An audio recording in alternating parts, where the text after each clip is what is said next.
안녕하세요. 예,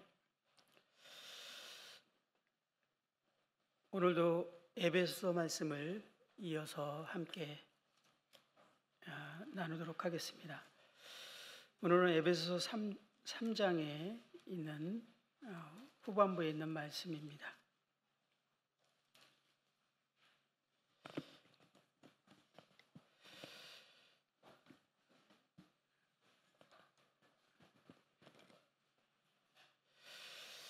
우리는 지난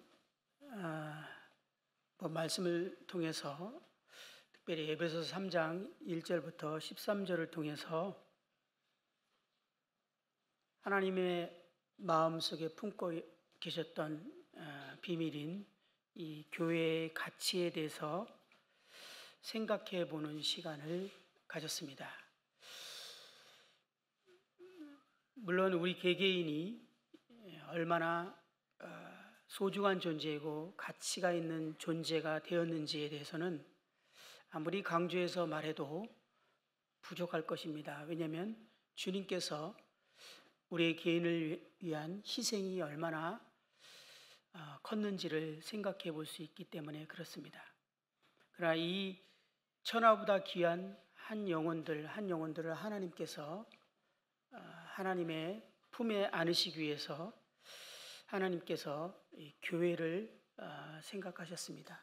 그리고 그분께서 영원히 함께할 대상인 신부, 이 교회를 영원전에 생각하셨습니다.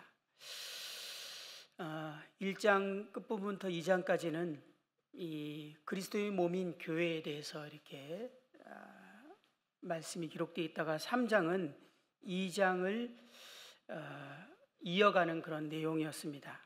바울은 2장의 진리를 이렇게 가르친 후에 에베소와 이 소아시아에 있는 교회 성도들이 영적인 능력을 필요로 함을 생각하면서 간구를 시작합니다. 그런데 1절에 간구를 시작하다가 갑자기 잠시 하나님 속에 감추었던 비밀에 대한 내용을 삽입구 형식으로 2절부터 13절까지 집어넣고 있는 그 내용을 지난번에 우리는 함께 나눴습니다. 우리는 지난 말씀에서 이 비밀에 대한 내용을 다시 한번 생각해 보았습니다.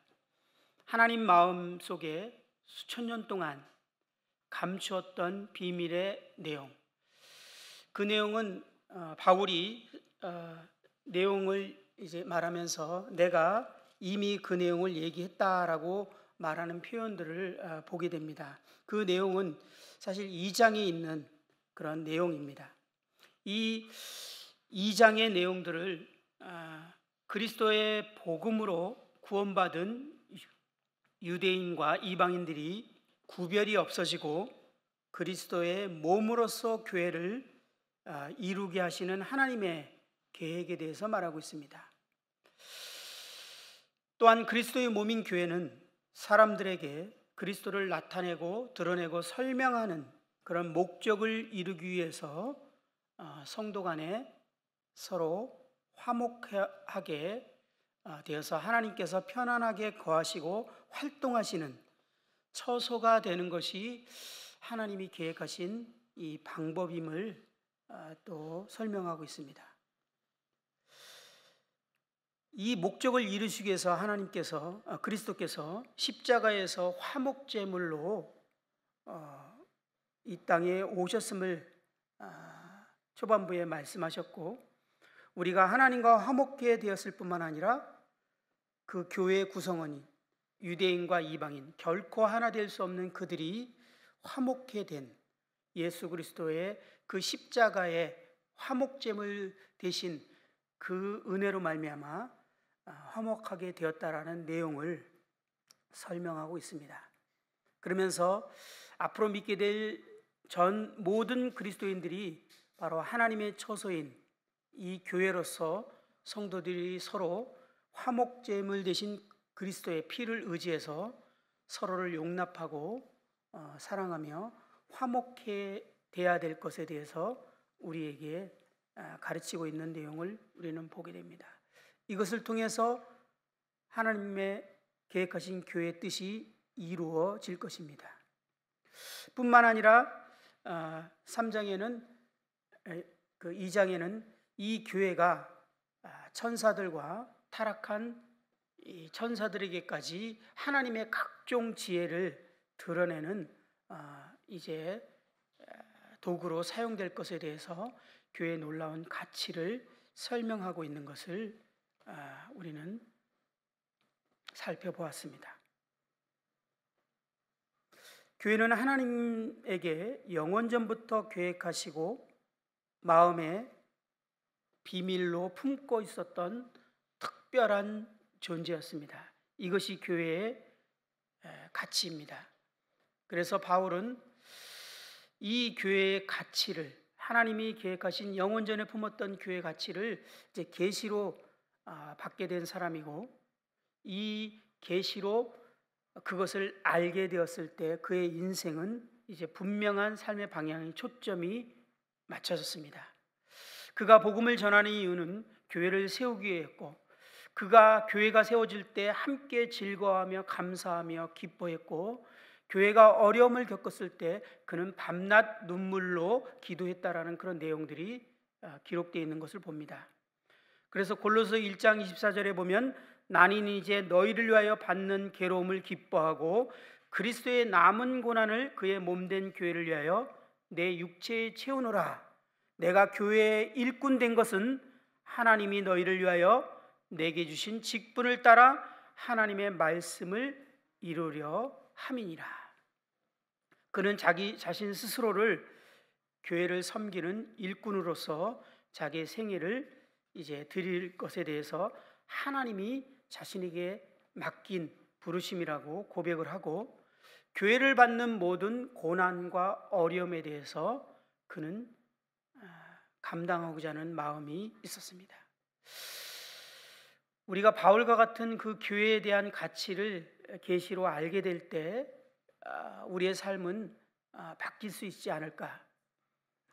좀 우리가 어쩔 때는 그 교회를 섬기고자 할 때 참 어려울 때도 많지 않습니까? 그리고 힘들고 또 이기적인 생각이 날 때도 있고 여러 가지 생각들이 있을 때 바울과 같이 이 교회에 대한 이 하나님의 뜻이 우리가 단지 이해하고 아는 수준을 넘어서서 바울이 하나님께서 직접 보여주신 것처럼 우리가 계시로 밝히 알게 될 때 우리의 삶의 목적이, 방향이, 비전이 이 교회를 온전히 세워가는데 우리 자신들을 드리게 되지 않을까라는 생각을 해보게 됩니다.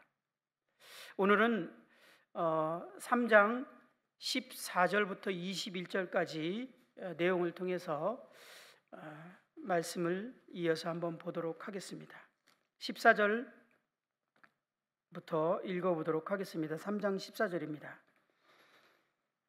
이러므로 내가 하늘과 땅에 있는 각 족속에게 이름을 주신 아버지 앞에 무릎을 꿇고 비노니 그의 영광의 풍성함을 따라 그의 성령으로 말미암아 너희 속사람을 능력으로 강건하게 하시오며 믿음으로 말미암아 그리스도께서 너희 마음에 계시게 하시옵고 너희가 사랑 가운데서 뿌리가 박히고 터가 굳어져서 능히 모든 성도와 함께 지식에 넘치는 그리스도의 사랑을 알고 그 넓이와 길이와 높이와 깊이가 어떠함을 깨달아 하나님의 모든 충만하신 것으로 너희에게 충만하게 하시기를 구하노라. 우리 가운데서 역사하시는 능력대로 우리가 구하거나 생각하는 모든 것에 더 넘치도록 능히 하실 이에게 교회 안에서와 그리스도 예수 안에서 영광이 대대로 무궁하기를 원하노라. 아멘. 이제 바울은 이 괄호 안에, 즉 비밀의 경륜으로 인해서 3장 1절에서 잠시 중단했던 그 주제로 다시 돌아가면서 이제 14절에 이러므로라는 말로 시작합니다. 이러므로라는 말은 바울의 생각이 2장으로 다시 이제 돌아가고 있는 그런 표현입니다. 흠정역에는 이런 까닭에라고 3장 1절과 14절에 이런 까닭에 2절에 있는 이제 교회에 대해서 말하고 난 다음에 이어지는 표현을 하고 있습니다. 그러면서 그가 이제 기도를 하게 되는데 특별히 이름을 주신 아버지 앞에 무릎을 꿇고 기도하노니 라는 표현을 하고 있습니다. 바울이 이러한 표현을 자주 하지 않습니다. 무릎을 꿇고 기도한다. 이것은 바울이 어떠한 마음으로 기도하고 있는지를 우리가 느낄 수가 있습니다. 우리가 여러 가지 방식으로 기도를 할 수 있습니다. 유대인들은 당시에 주로 많이 서서 이렇게 기도하는 장면이 사복음서에 보면 나옵니다. 그런데 우리의 마음이 간절하거나 또는 그 무엇이 우리로 하여금 깊은 간구를 하도록 마음을 이제 움직일 때 우리는 무릎을 꿇게 된다라고 표현하고 실제로 무릎을 꿇고 기도를 하게 됩니다. 바울이 기도를 시작하는데 간절한 기도를 하고자 하는 마음을 표현하고 있습니다.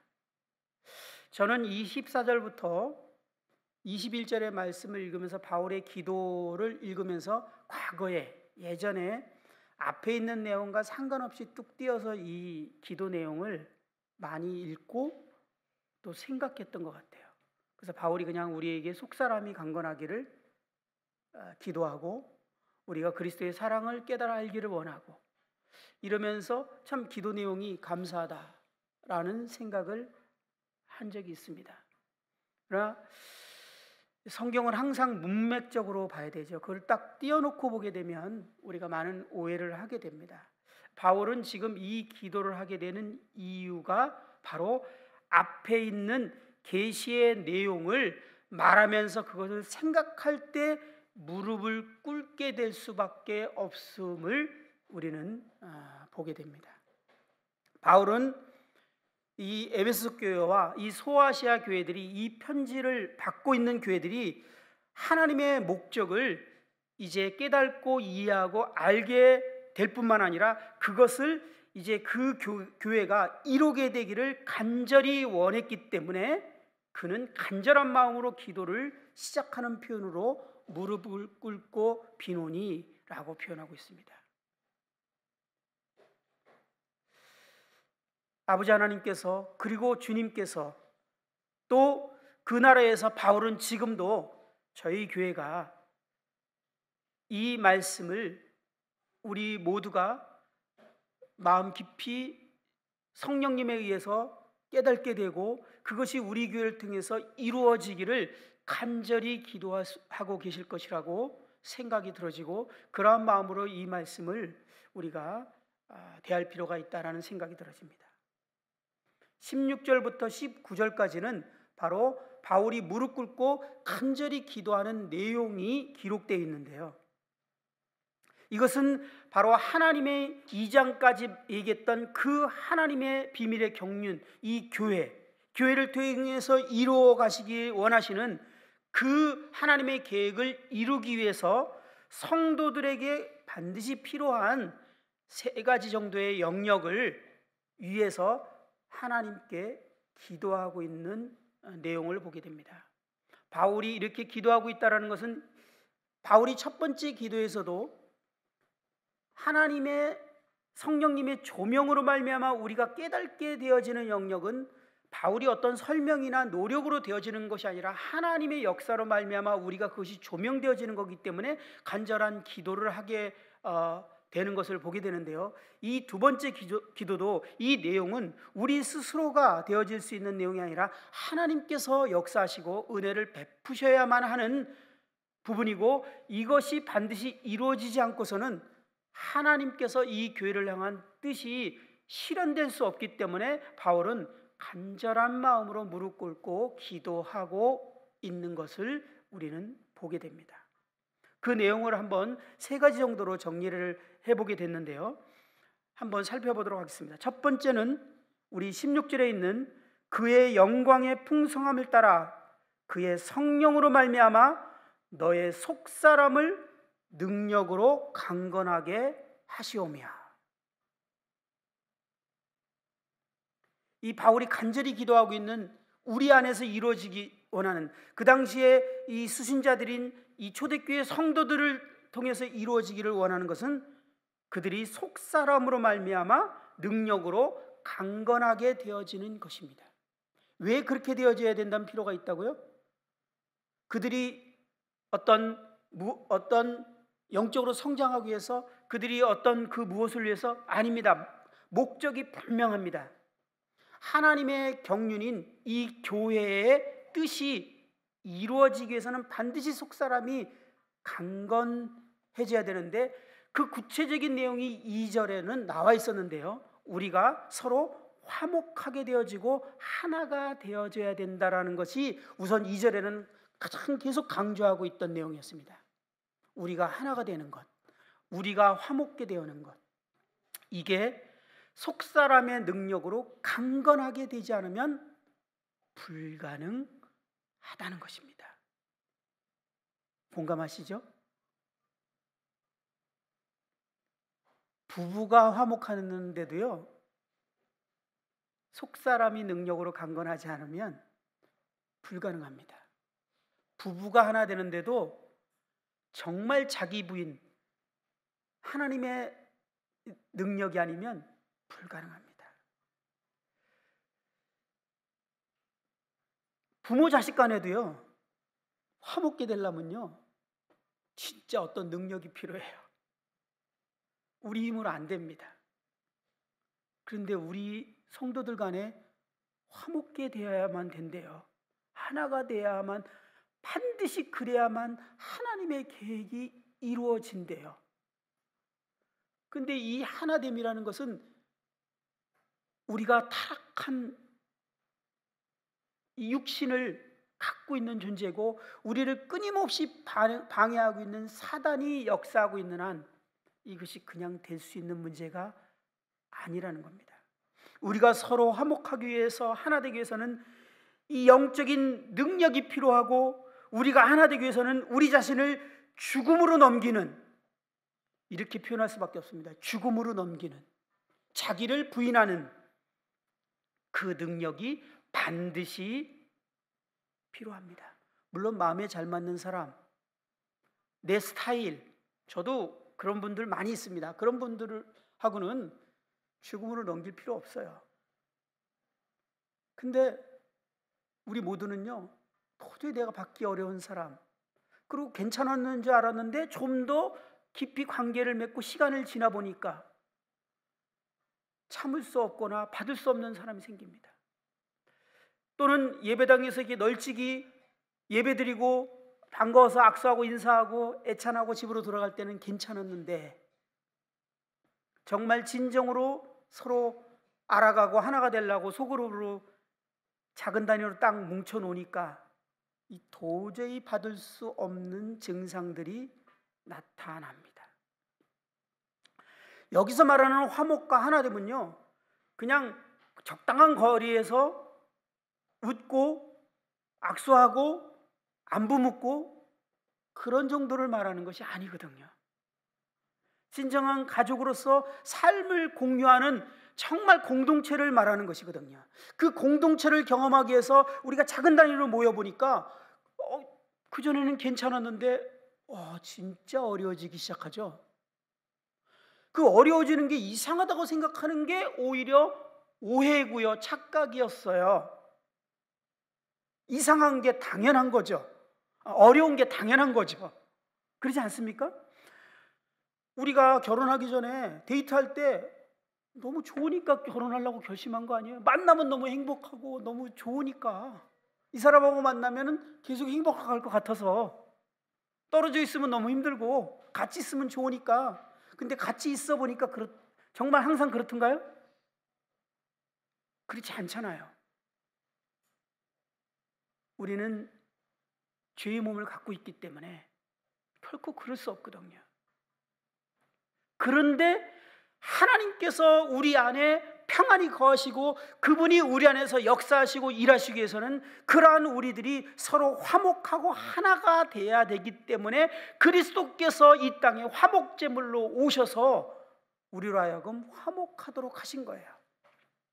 그런데 우리가 마음 맞는 사람과 친한 사람과 화목하게 되는 것을 통해서 하나님이 역사하시는 일은 일어나지 않습니다. 사실은 그거는 사실은 그냥 우리 육신도 그렇게 가능해요. 인간적인 관계지 않습니까?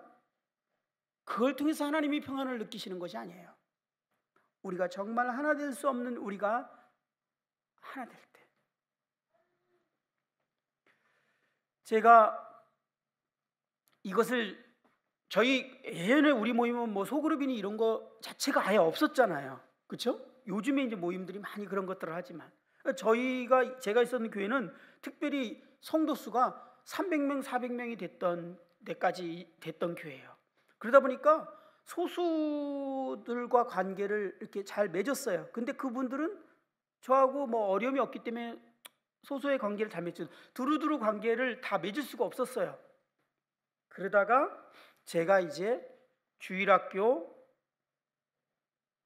교사를 할 때까지만 해도 대충 했는데 학생부의 교사가 될 뿐만 아니라 학생부의 리더가 되면서 이제 그 교사 리더 멤버들하고 이제 함께 이 학생부를 해야 되는 이제 저에게 과제가 닥쳤을 때 하나님께 무엇을 어떻게 해야 되는지 처음 가는 길이었기 때문에 너무 궁금해서 하나님께 간절히 기도했던 기억이 지금도 생생해요. 제가 눈을 뜨면 기도하기 했어요. 정말 한 달이고 두 달이고 그 학생부를 시작하자마자 어떻게 해야 될지를 몰라서 계속 기도했던 기억이 나요.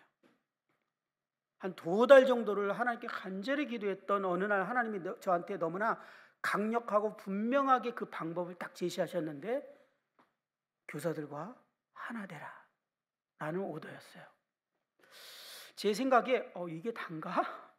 라는 생각 들었지만 너무 분명했기 때문에 그것을 이제 시작을 순종을 했어요. 그런데요, 이게 그렇게 어려운 문제인지는 꿈에도 몰랐어요. 진짜 상상조차 하지 못했어요. 그냥 적당히 일을 하는 관계라면 문제 없는데 정말 서로 가족과 같이 하나가 되는 그 단계로 가야 되는 과정을 딱 시작했는데요, 한 몇 개월쯤 되니까 그냥 제 표현으로 이거밖에 생각이 안 나요. 죽을 것 같더라고요. 정말 죽어버리고 싶더라고요. 끔찍하더라고요. 그 말도 안 되는 그 상황이나 서로의 그것들을 품어야 되는데 난 그때 제일 자주 떠올랐단 말이 아무든지 나를 따르거든 자기를 부인하고 날마다 제 십자가를 지고 나를 따를 것이라. 저는 그때요 이 말씀 듣을 때마다 제가 어떤 고난을 당할지라도 심지어는 정말 주님 때문에 혹 순교할 일이 있을지라도 주님을 따르고 싶습니다. 이 고백 참 많이 했어요. 겁도 없이 많이 했죠. 근데 주님이 십자가가 무엇인지를 저에게 딱 보여주신 거예요. 와, 자기를 부인하고 이게 내가 내 생각과 내 뜻과 내가 원하는 것을 죽음으로 넘긴다라는 것을 경험하기 시작했는데 정말 죽을 것 같더라고요. 그러면서 감사하게도 그러나 주님이 끊임없이 주님 앞에 제가 그때 영적으로 큰 사건을 통해서 제가 속사람이 가장 좋을 때였던 것 같아요. 그 큰 사건이 뭐라고 말씀드렸죠? 저희 둘째 아이를 잃어버리고 하나님과 동행하는 삶이 제 마음 인생에 있어서 가장 강력하게 저를 이끌어갈 그 시점이었어요. 그러니 가능했죠. 그러지 않을 때는 저는 실패했던 것 같아요. 주일학교 하거나 다른 거 할 때는 무언가를 해야 된다는 생각에 뭔가를 막 했지만 하나님의 역사를 경험한 적이 솔직히 없습니다. 그냥 제 재능과 능력만큼이 뭔 일이 벌어졌지. 그러나 그때는 하나님이 저에게 분명한 말씀이 있었기 때문에 그것을 이루어야만 했어요. 1년이 더 지난 다음에 정말 자기를 부인하고 하나님께서 우리가 서로 정말 하나됨을 허락했을 때 하나님이 우리 안에서 일하기 시작했어요. 한 번도 경험하지 못한 일들이 벌어지기 시작했습니다. 또 교회를 개척해서 처음 시작할 때도 주님께 간절히 기도할 때 주님은 똑같은 말씀을 또 하셨어요. 인도자들과 하나 되라.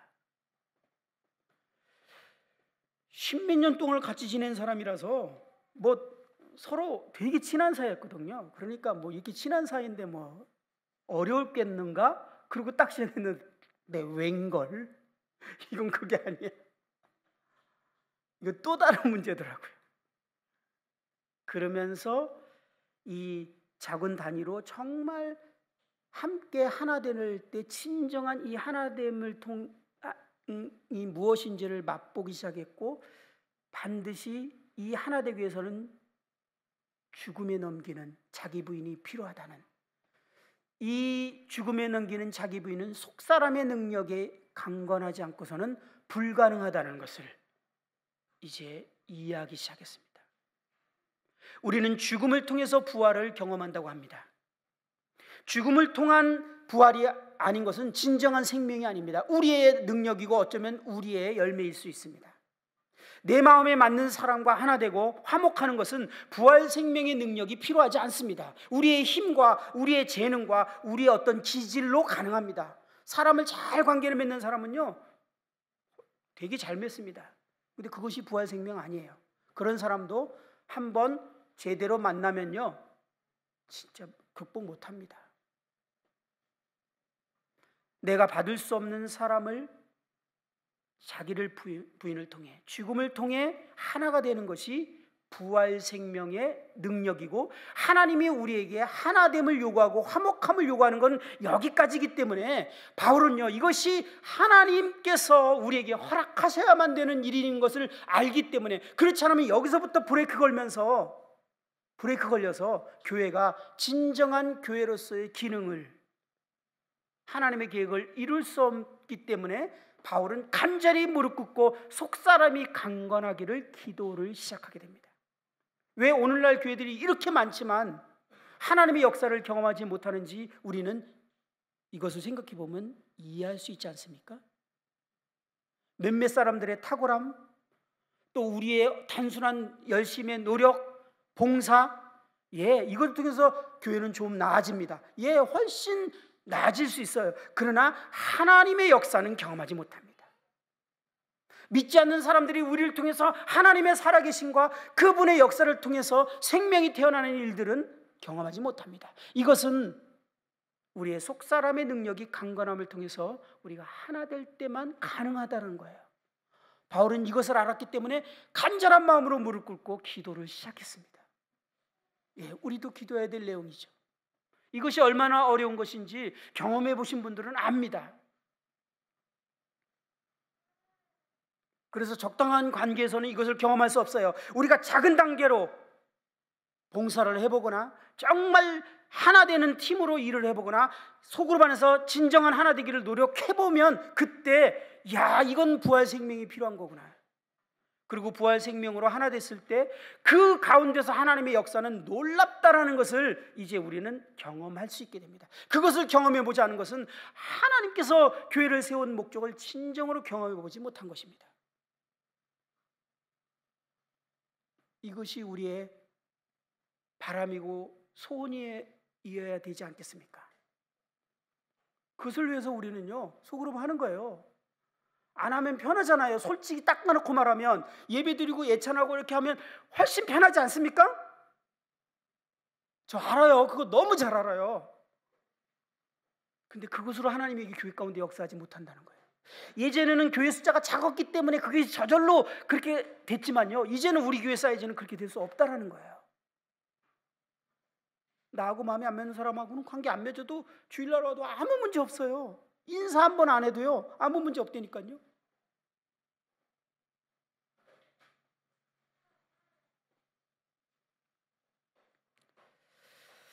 우리의 속사람이 능력으로 강건하게 되는 것이 얼마나 중요한가.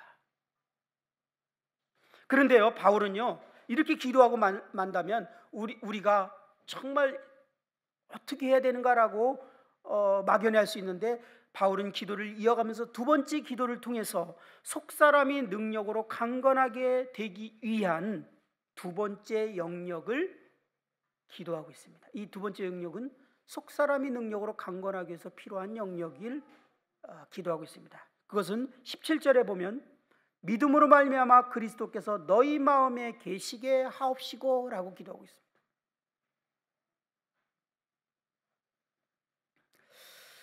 우리가 주님을 영접할 때 주님은 우리 안에 들어와 계십니다.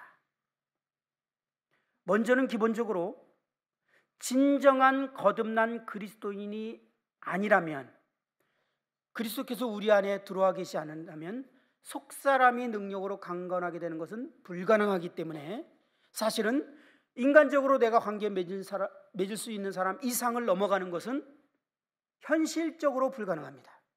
그래서 교회에 구원받지 않은 사람이 많은 숫자를 차지하고 있는 기존의 많은 교회들은 사실은 이 말씀은요, 현실적으로 경험할 수 없는 말씀이에요. 그래서 구원받은 사람들이 구성원이 되어야 되는 것이 정말 중요합니다.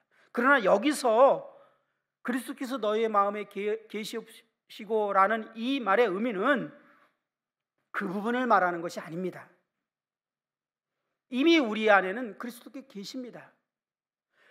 바울은 이 기도를 이미 구원받고 거듭난 성도들을 위해서 기도하고 있는 것입니다. 그러니까 주님께서 또다시 마음에 들어오라고 기도하는 것이 아니라 여기서의 기도는 그분이 우리 안에 계시느냐가 아니라 그분이 우리 안에서 자기 집처럼 편안히 거하시느냐의 문제를 말하고 있는 것입니다. 그분이 우리 안에서 교회적으로도 그렇지만 개인적으로도 우리 안에서 역사하시고 활동하시고 일하실 수 있는 우리를 통해서 우리를 통해서 마음껏 그분이 역사하실 수 있도록 우리 가운데 평안히 거하시느냐라는 그것이 속사람의 능력의 강건함의 키인 것입니다. 왜냐하면 주님께서 우리 안에서 사시는 것이 속사람의 능력이거든요. 이것을 우리는 이해하기 위해서 생각하다가 로버트 멍어의 내 마음의 그리스도의 집이라는 소책자가 생각났습니다. 우리 승리하는 삶 7과인가요? 어딘가에 이 내용을 제가 실어놨어요. 새로운 주인이신 그리스도. 그리스도인들이 주님을 영접한 후에 주님께서 우리 안에 평안히 거하시기 위해서 무엇이 필요한 것인가에 대해서 이야기식으로 은유적으로 쉽게 설명해낸 내용입니다. 그는 계시록 3장 20절의 말씀을 통해서 볼지어다 내가 문 밖에 서서 두드리노니 누구든지 내 음성을 듣고 문을 열면 내가 그에게로 들어가 그와 더불어 먹고 그는 나와 더불어 먹으리라 라는 말씀을 이용해서 우리의 마음을 집으로 표현하고 그 주님을 우리의 마음의 집에 영접하게 되는 것으로 이렇게 표현합니다. 그리고 우리의 마음에 집안에는 여러 방들이 있죠. 안방과 뭐 주방도 있고 그 방들을 주님께 이제 소개하는 장면이 나오는데 그 소개하는 과정을 통해서 주님께서 그 방에 들어가 계시기에는 도저히 편안히 거하실 수 없는 많은 요소들이 거듭난 그리스도의 방들 안에 있다라는 것을 이제 발견하게 되는 그런 내용입니다. 몇 가지 이렇게 얘기를 해보면 거기에 첫 번째 서재가 나오죠. 서재는 이제 뭐 공부하고 뭐 책을 보고 이렇게 하는 곳이라서 그런지 생각의 방이라고 묘사를 합니다. 그러면서 우리의 생각에 우리가 하는 생각들 안에 주님이 평안히 거하실 수 있는가라는 것을 이제 도전합니다. 우리 성도님들의 평소에 하시고 계시는 주로 많이 하고 계시는 생각들, 이 생각들 가운데 주님이 평안히 거하실 수 있으십니까? 우리가 만약에 누구를 자주 미워한다면 또는 시기하고 있다면 우리가 청년 때 그 어떤 음란한 생각과 이런 안 좋은 생각들을 자주 하고 있다면 주님은 결코 우리의 생각의 방에서 평안히 거하실 수 없으실 것입니다.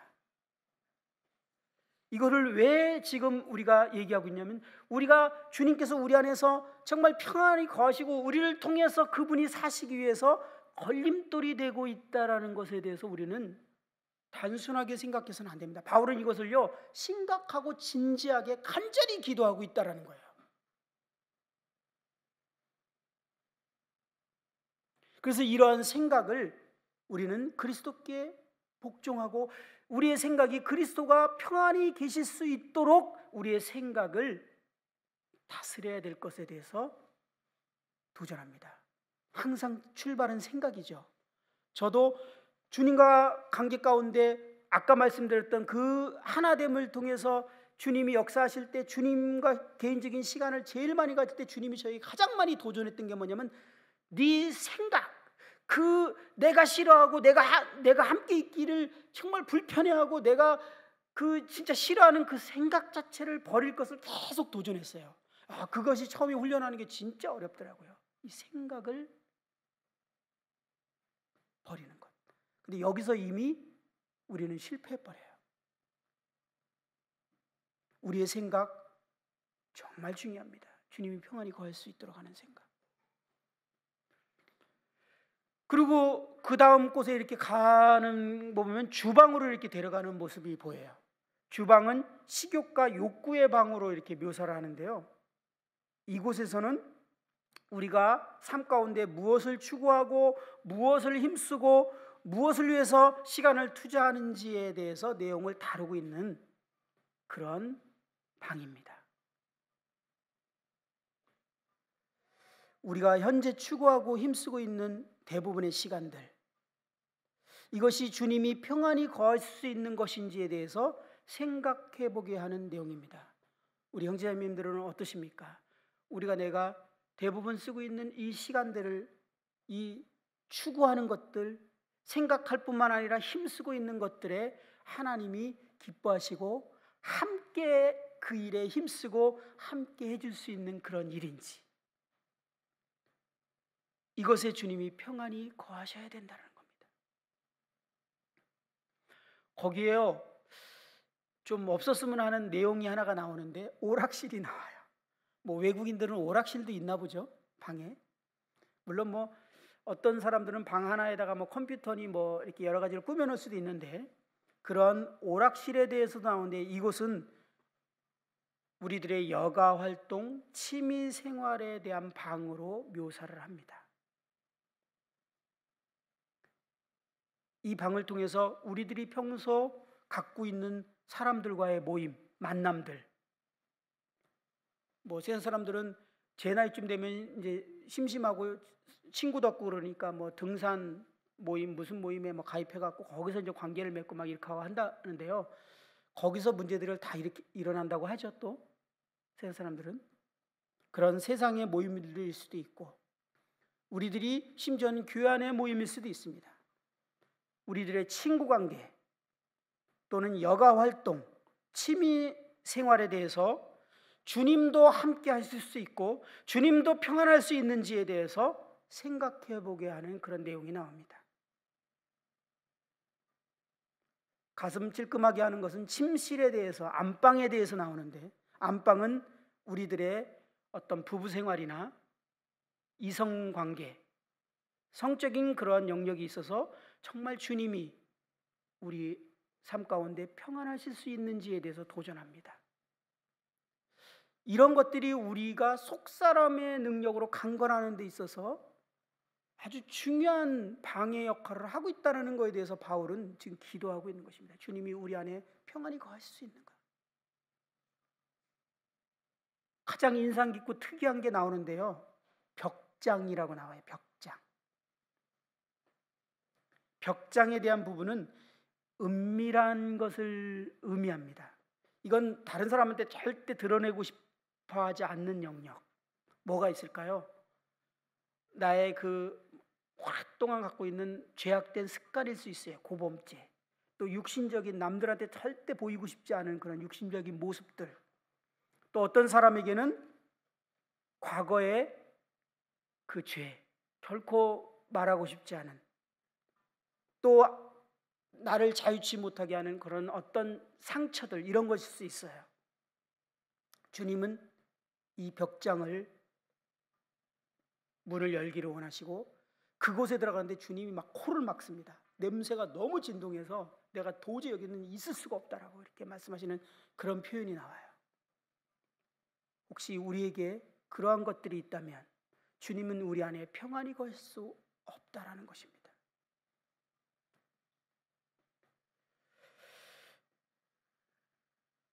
저자는 이러한 영역들은 우리가 우리의 삶의 주인이고 주님이 우리 안에 오셨지만 손님과 같이 계시는 문제임을 지적하면서 주님께 모든 소유를 양도할 것에 대해서 도전합니다. 주님이 이 집을 운영하도록 방의 모든 키를 주님께 딱 넘겨드리는 것에 대해서 도전합니다. 그리고 이 저자가 그 키를 주님께 넘겨줬을 때 그 마음의 자유와 평안함, 그리고 주님이 이제 주인이 되셔서 이 집을 청소하기 시작하는 이 부분에 대해서 한번 그 책을 한번 읽어보시면 도움이 될 것입니다. 바울은 이와 같이 주님이 우리 안에 평안히 거하시기를 위해 간절히 기도하고 있음을 보게 되는데요. 우리가 이 내용을 지금 생각하면서 우리가 느끼지만 이것이 얼마나 어려운 부분인지 우리가 이해하시죠. 그렇기 때문에 먼저 기도가 필요합니다. 우리도 바울처럼 속사람의 능력으로 강건하기를 기도해야 되고, 그러기 위해서 주님이 우리 안에서 마음껏 평안히 거하시고 역사하시고 일하시기 위해서 우리의 마음의 방들이 청소되어야 되고 깨끗하게 주님이 거하실 수 있는 그런 방이 되기 위해서 주님께 기도하고 우리의 삶의 명의 이전을 주님께 넘겨야 됨을 우리는 해보게 됩니다. 주님께서 우리 안에 평안히 거하실 때 우리의 속사람은 능력으로 강건하여질 뿐만 아니라 우리는 사랑 가운데서 뿌리가 박히고 터가 굳어지게 될 것입니다. 18절과 19절은 주님이 우리 안에서 평안히 거하시게 될 때 경험하게 될 내용이 이어지고 있는데요. 18절 19절을 읽어보겠습니다. 능히 모든 성도와 함께 지식이 넘치는 그리스도의 사랑을 알고 그 넓이와 깊이와 높이와 깊이가 어떠함을 깨달아 하나님의 모든 충만하신 것으로 너희에게 하기를 구하노라. 이 넓이, 깊이, 높이, 깊이에 대한 해석이 대표적으로 두 가지가 해석이 되어집니다. 어떤 해석이 옳다라고 말할 수 없는 두 가지의 대표적인 해석이 있는데요.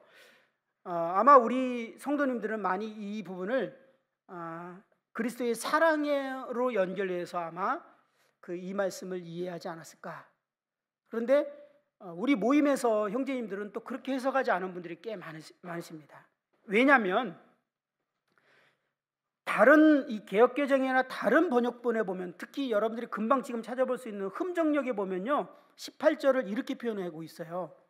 모든 성도들과 함께 넓이와 길이와 깊이와 높이가 어떠함을 깨닫고, 이렇게 표현되어 있어요.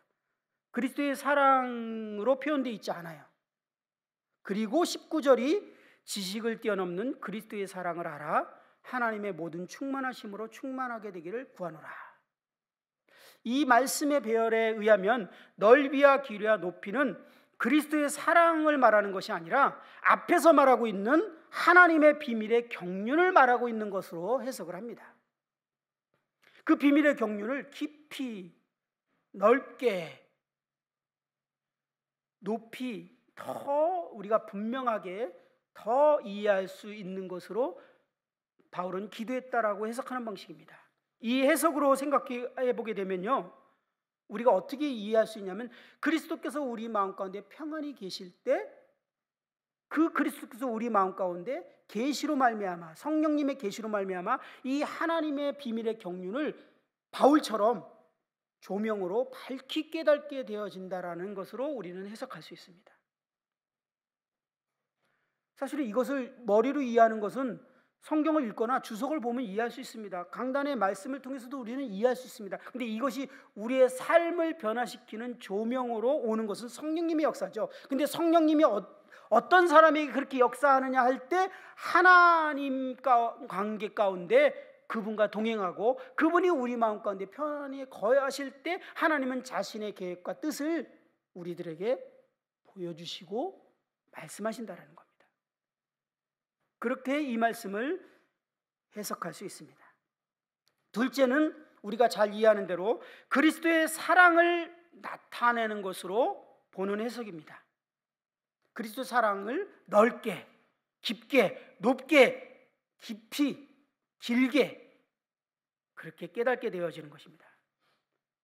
우리가 그리스도의 사랑을 먼저 이렇게 알게 될 때 우리도 다른 사람을 비로소 사랑할 수 있기 때문에 이것은 우리에게 정말 중요합니다.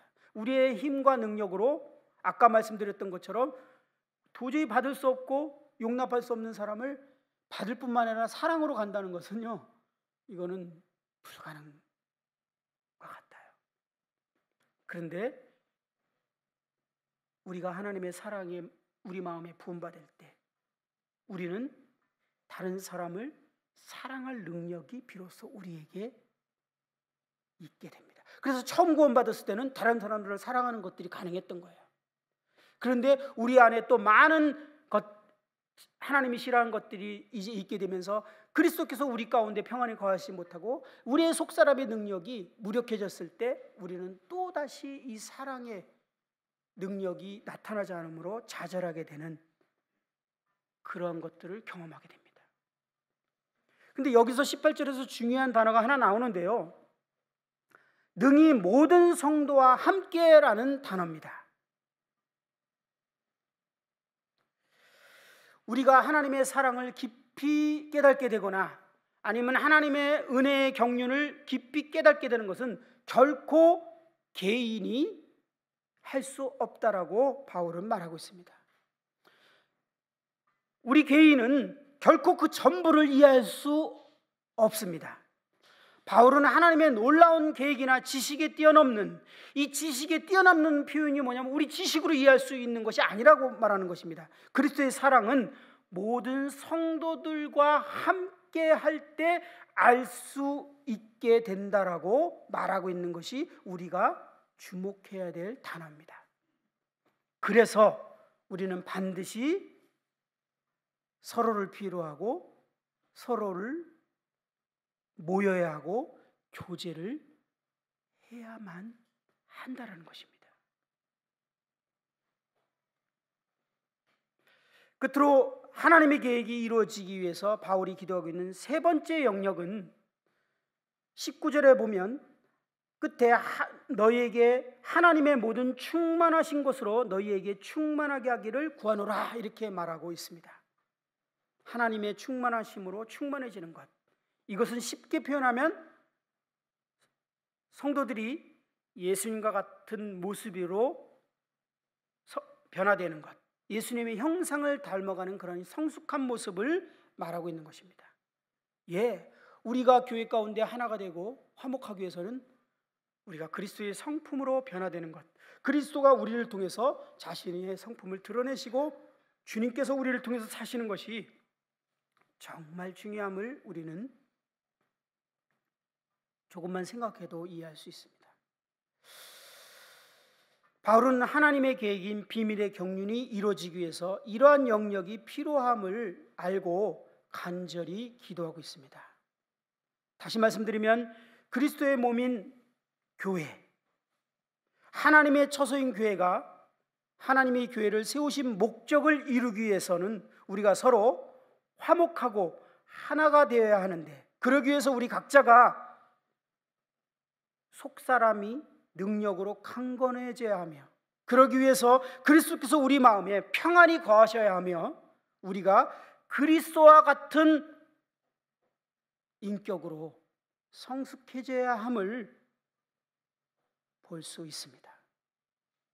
이것은 주님의 은혜가 필요합니다. 그래서 우리가 먼저 기도를 해야 됩니다. 바울처럼 간절하게 기도하고 그렇게 되기를 우리가 기도해야 됩니다. 바울이 무릎 꿇고 기도하는 이유가 그것입니다. 근데 이것을 우리가 빼놓고서는 우리 교회를 통해서는 하나님의 그분의 뜻이 이루어질 수 없습니다.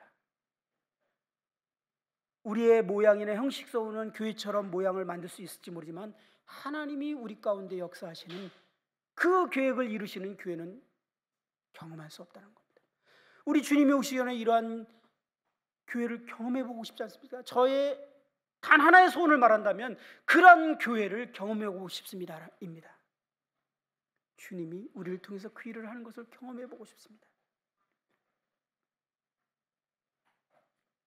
바울은 이것을 소망하며 교회를 위해 간절히 기도했습니다. 교회가 준비되면 음부의 권세가 이기지 못할 것이며 하나님께서 이 교회를 통해서 영광을 받으실 것이기 때문에 그렇습니다. 근데 여기서 한 가지만 우리가 생각해 볼 것이 있는데요, 여기서 우리는 우리의 영적인 성숙의 중요한 원리를 하나 배우고 넘어갔으면 좋겠습니다. 생각해 봐야 되겠습니다. 우리의 영적인 능력과 성숙이 하나님의 교회를 향한 계획과 반드시 연결되어 있다는 것입니다. 바울은 수신자들이 영적인 능력과 성숙을 위해 기도하고 있는데요, 그 목적은 하나님의 계획을 이루기 위해서였어요. 그 목적은 교회가 하나님의 목적을 성취하기 위해서였습니다. 바울은 이 편지를 받는 수신자들이, 교회들이 영적으로 성숙해져서 교회가 하나가 되고 준비되기를 원했습니다. 무엇을 지금 의미하고 있죠? 성숙에 대한 원리가 무엇입니까? 저는 과거에요, 성숙해지고 싶은 소원이 정말 많았습니다. 욕심일 만큼 많았어요. 그런데 가만히 생각해 보니까 어느 날 생각해 볼 때 제가 성숙 자체가 그냥 목표였어요. 어쩌면 사람들로 하여금 성숙한 모습이 되고 싶었는지도 모릅니다. 어쩌면 더 깊이 들어가면 교회의 어떤 역할과 직분들을 위해서 그랬을지도 모릅니다. 저는 저의 성숙과 하나님의 계획, 하나님이 계획하신 이 교회를 세우는 것과 연결되어 있지 않았어요. 그것을 원해서 속사람의 능력이 강건해져야 돼서, 그래서 하나님이 내 마음 가운데 편안히 거하실 수 있게 되어야 되고, 내가 성숙하지 않으면 교회가 진정으로 하나님이 일하시고 역사하시는 그 교회가 준비되지 못하기 때문에 내가 성숙해져야 된다라는 생각을 저는 한 번도 하지 않았어요. 솔직히 말하면 그냥 성숙을 원했어요. 그래서 저는 항상 미성숙했어요. 항상 미성숙했어요. 성숙도 이기적인 목적이었던 거예요. 우리는 이 말씀을 통해서 우리가 성숙해져야 되는 목적과 원리에 대해서 배우게 됩니다. 그것은 하나님의 계획을 이루기 위해서, 이 몸된 교회가 정말 하나님 뜻을 이루는 준비가 되기 위해서 내가 한 일원으로 그 역할을 해야 되는데, 그 역할이 결코 속사람의 능력으로 강건하지 않으면 내가 이 교회를 하나됨을 깨트리는 존재가 오히려 돼버리고 만다라는 것을 우리가 깊이 인식하면서, 하나님, 제가 변화되기를 원합니다. 제가 성숙하기를 원합니다. 제가 자신을 죽음으로 넘기고 자기를 부인하고 다른 사람을 하나 되는 것을 정말 원합니다. 저를 속사람의 능력으로 강건하게 해주십시오. 저를 그리스도의 성품으로 변화시켜 주십시오. 그러기 위해서 주님이 제 마음 가운데 마음껏 거하시고 제 안에서 역사하시고 일하시길 원합니다 라는 고백이 우리 안에 이루어질 때 하나님이 우리 안에 역사하지 않을까요? 저는 훈련할 때 자주 훈련하기 위해서 모인 성도님들에게 성숙 자체가 목적이 되어서 이 훈련을 시작하셨다면 실패하실 것입니다 라는 말을 자주 합니다. 무엇 때문에 지금 이곳에서 훈련을 받으려고 하십니까? 무엇 때문에 성숙하기를 원하십니까? 라는 질문을 합니다. 이건 정말 중요해요.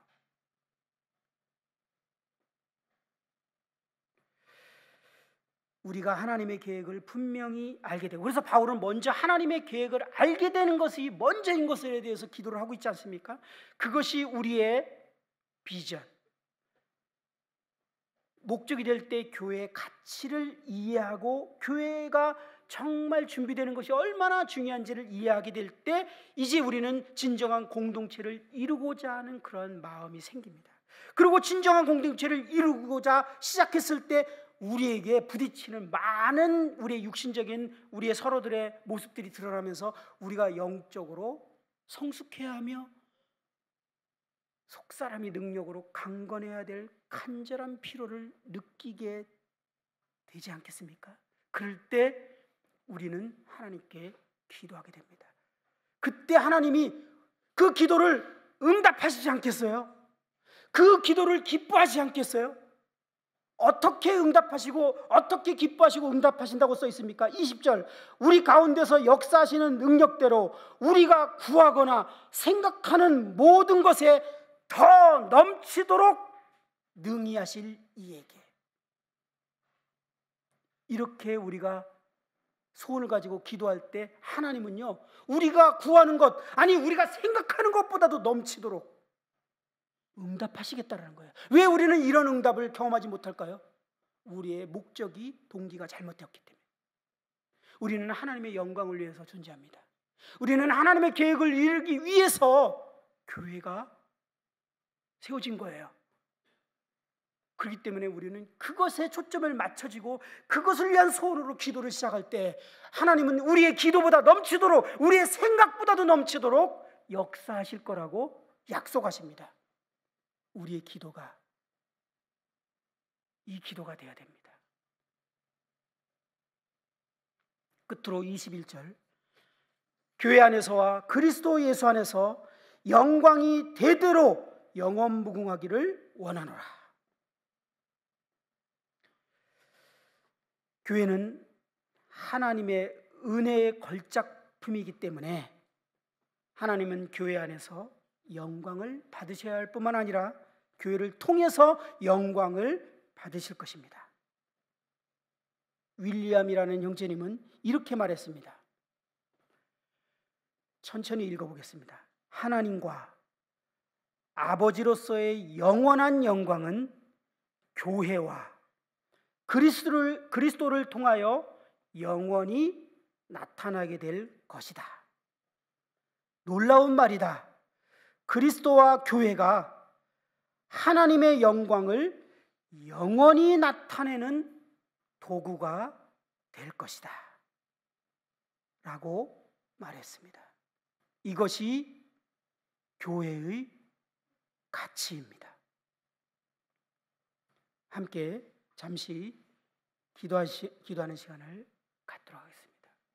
우리도 바울처럼 우리가 속사람의 능력으로 강건해지며 그리스도께서 우리 마음에 평안히 거하시고 우리가 그리스도를 닮은 모습으로 변화되기 위해서 함께 개인적으로 잠시 기도하는 시간을 갖기를 원합니다.